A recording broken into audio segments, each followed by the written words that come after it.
Hi, it's Dr. Denise at Microdose U with another episode of Microdosing Psychedelics and Women's Health. And today I have a few questions. Thank you so much again for sending in the questions. As I always say, this really helps us target specifically what what you're living with, day to day. And as I mentioned in the last episode, if you want to send me some of those, like it's data for me and us here at Microdose U, Dr. Dave and I can look at what your experiences are in, using microdosing these psychedelic medicines. And, it's real world data because as we've said, the research is lacking and it can take quite a bit of time for the research to catch up with what we're all experiencing. So if I get 50 people saying, yes, Dr. Denise, the psilocybin when I'm feeling PMS definitely doesn't feel right, but microdosing LSD actually does seem to help. As I mentioned in the last episode, there's going to be a study that hasn't yet started that's looking at microdosing LSD to sort of help with that PMS time. We know that it does, and yet, of course, we like that controlled studies and research will be done to show that. And yet, we have just hundreds of years of information from people, and so that's why we ask you to send in that information. You can do it anonymously. It just helps for us to hear, and then again, to really address and target what's going to be useful for you, both in the wellness episodes as well as Dr. Dave's episodes. So there's two specific areas that I wanted to talk about. I actually got two questions that kind of lead me into this. So Maya K, I believe I'm saying that correctly. Maya, first initial, I believe, of her last name is K. So she writes, thank you for addressing some of the unique aspects of women's health and microdosing psychedelic medicines. You're welcome, Maya. I'm really appreciative that you said that. You're welcome. My question is about being on antidepressants.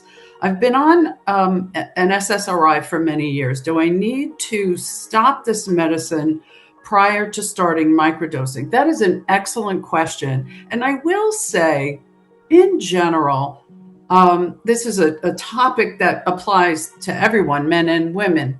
Although I get that question more from women, and here's why. Women tend to be on these medicines. I mean, men are on them as well, and that has increased, in the last few decades.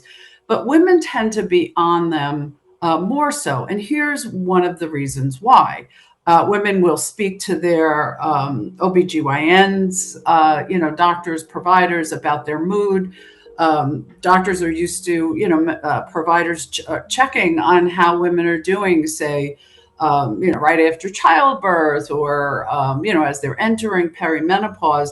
And, if a woman says that she's feeling kind of down and anxious, not sleeping, depressed, sad, moody, brain fog, there is a chance that a provider will offer a SSRI. And that stands for selective serotonin reuptake inhibitors, technical term. What that does is it's going to increase the amount of serotonin. What we know is that serotonin is linked to so many things, men, women, all of us. It is linked to mood. It can be affect our sleep. It can affect our physical health and wellness and how we feel. So with the changes in cyclical parts of the month for women that have a menstrual cycle, there's going to be changes in that serotonin. And as I've spoken about in prior episodes, as you enter perimenopause, you're going to see a gradual and very, inconsistent, changeable rate of the presence of serotonin. So this is why we talk about this specifically with women. So back to Maya's question, being on antidepressants for many years, I don't know what particular SSRI, but we're talking about things like Prozac, Lexapro, which can be very helpful in dealing with some depression and anxiety. So I don't know what many years is, but I'm going to assume, 5-10 years, something of that nature. And what we do know about SSRIs, being on them for longer periods of time, is that there is some trend toward a decreased sensitivity to the serotonin that you do have, because the medicine is changing the serotonin. The body starts to sort of have a decreased sensitivity to the serotonin that's being medicated to be more present. So one of the things that happens when people start to add these psychedelic medicines, psilocybin, LSD, or the two we're talking about here, is that it's going to increase the serotonin more naturally than some of the SSRIs. And that's more of a rewired permanent fix, as opposed to if you stop the medicines, it'll go right back. It's also the psychedelic microdosing is going to increase the size of the receptors. So what happens over time is that the receptors will kind of shrink. So when you start taking psilocybin and LSD, these receptors kind of, there's an anti-inflammatory effect. They actually will increase. So now you have more serotonin. That's going to help your mood. And you have an increased receptor. So you're going to be more sensitive to the serotonin that is there. So there's, really a double sort of effect there. So Maya's question, should I stop? Do I need to stop my SSRI? Because now you're going to get an increase in serotonin from not only the psychedelics, but as well as the medicine that Maya, that you've been taking. So here's the general answer to that. No. This is actually a misunderstanding that you'll read if you kind of research. You'll see, don't make sure you stop all these medicines before you start microdosing psychedelics. That's actually generally not true. And it's actually not so great to just stop these medicines. If you want to, over the course of time, under your doctor's guidance, wean off them. It's very important not to just stop. That's actually going to cause a very big problem. So over time, if somebody wants to get off the SSRI, there's a weaning protocol, and we can help people with that as well. So what we generally say and what we recommend is start the microdosing while you're still taking your SSRI, because what's going to happen is that there's going to be the shifting process. Now, it is true that sometimes if you're on an SSRI, you might need a slightly higher dose because of, this sort of decreased sensitivity. So some people find, and men as well, find that when they're taking an SSRI and they start microdosing, after a period of time and they start to wean, this is generally what we see.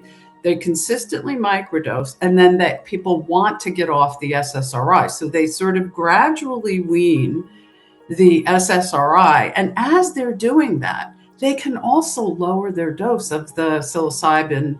We're talking specifically about microdosing psychedelics, psilocybin specifically. They lower the dose of the psilocybin. That's going to be a little different with LSD because it's very, very tiny doses. So I'm talking more specifically over the time using the microdosing of the psilocybin. So that's going to be a little bit different if you're also or instead microdosing LSD. So we're just talking about that with the psilocybin. So what I would say, Maya, is that, just to, summarize that you do not, and it is not a good idea to stop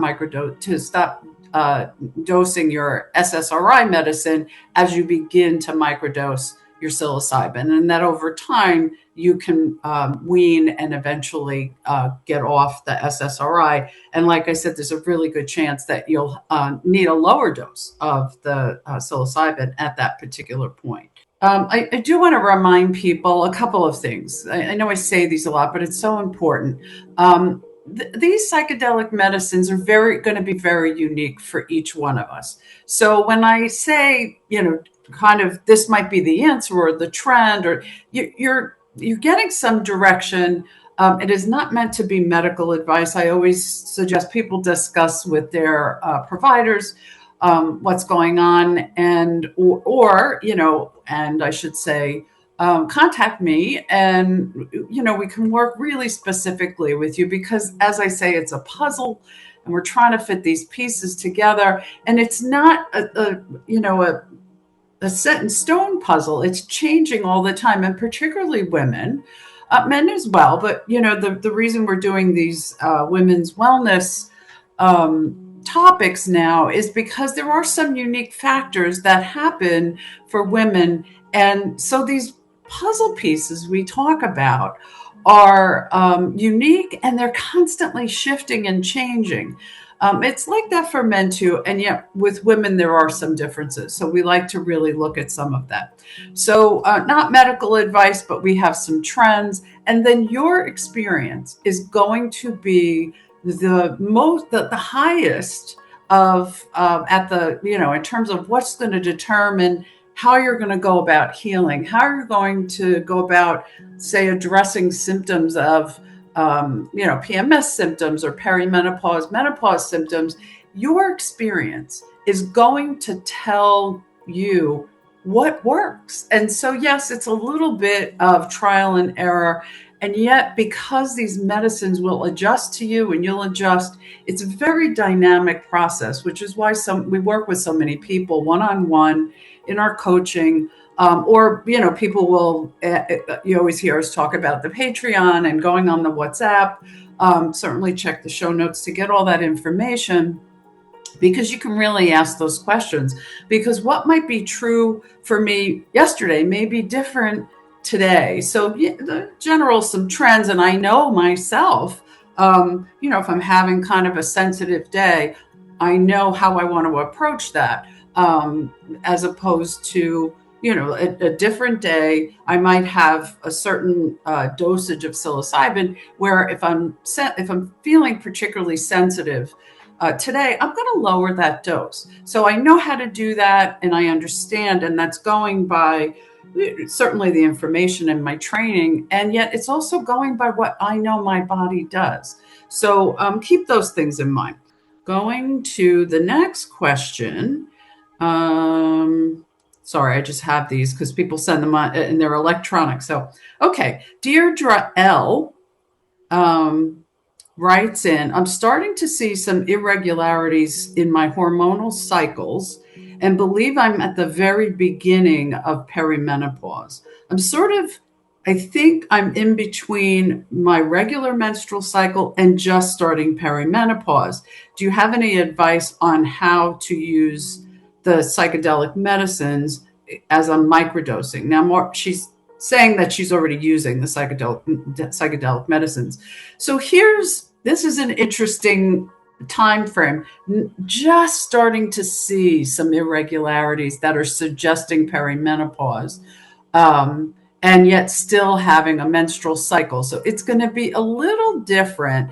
As you've seen me say in prior episodes, if you're in that perimenopause time, you're going to want to have a more consistent dosing schedule, and it's not going to follow that cyclical, timed with the monthly cycle. So this is because as the estrogen drops, the body's now looking for this kind of regular dosing, regular substitute for those fluctuations and those drops in estrogen. So very different than when you're actually fully in a menstrual cycle. So Deirdre, to answer your question, this beginning of perimenopause probably won't last too long, but here's the general advice for that particular time when you're just noticing, and it's just sort of starting, but you're still having regular, pretty much menstrual cycles. So what I would do is, and again, your experience is going to really make the ultimate decision, but what I would suggest people do if they're kind of in that very beginning is to really base it on how you feel. You might want to keep track of this. You might want to journal, keep track of the actual menstrual cycle, document the changes that are leading you, Deirdre, to feel like you're starting perimenopause. You have an off day, your cycle is a little off, you have some brain fog, and it's not during that PMS time.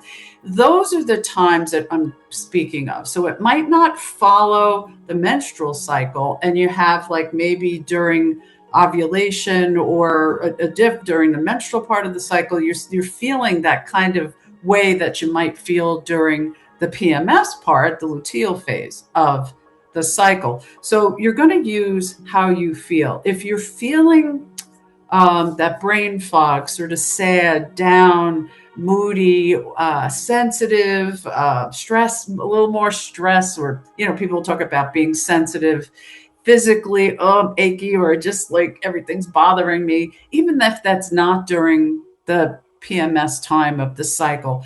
That is very important to pay attention to in this brief kind of in between this time, Deirdre. And this is why. So if you're feeling that way, regardless of what part of the cycle, those are probably good days. And it's probably just a couple of days. Those are probably good days for you to lower your dose of psilocybin or skip a few days and see how you feel. So it requires, we always say it's good to keep track of everything, really, take notes on this, but particularly when you're in this, as I was saying earlier, the puzzle pieces, and they're very changeable day to day. You really want to keep track of that. So when you're feeling that kind of PMS, brain fog, sensitivity, and it's not during the PMS part of the cycle, that's the beginning of that perimenopause. And that's when you want to lower psilocybin or skip those days.